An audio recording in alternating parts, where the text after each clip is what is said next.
Денес, на 15 септември, првиот академски час, студентскиот пленум се одлучи да го организира и првиот пленумски час. Ние сакаме да ги запознаеме новите студенти, бруцошите, со проблемите со кои што ќе се соочуваат во наредните години за време на нивното студирање. Ние сме тука да ги интегрираме во студентскиот пленум и да порачаме дека студентскиот пленум ја продолжува својата борба и оваа година. Ние сакаме да ги отвориме сите студентски прашања кои што има потреба да се отворат, но се уште не се спомнати никаде во нашето општество.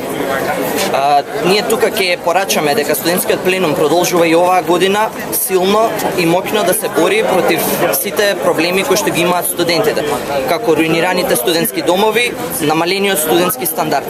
Ви благодарам. Може ли прашање подетално да ни објасните каква борба, како планирате да ја продолжите годинава борбата?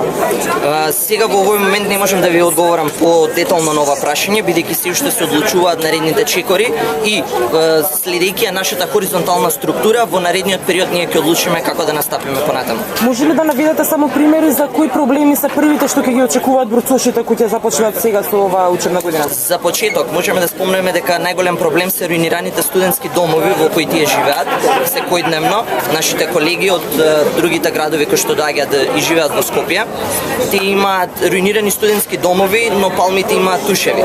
Тоа за нас ќе биде примарниот проблем. Исто така проблем ни и студентскиот парламент, кој што не сака да ги брани правата на студентите.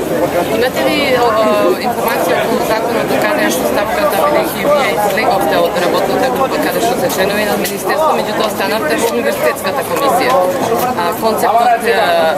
Концептот е донесен, меѓутоа до тука е застанато. Имате ли информација како втора фаза веќе требаше крај на август и да биде на јавна расправа текстот? Да, се уште немаме конкретни информации, така да не би можел да ви одговорам на прашањето детално.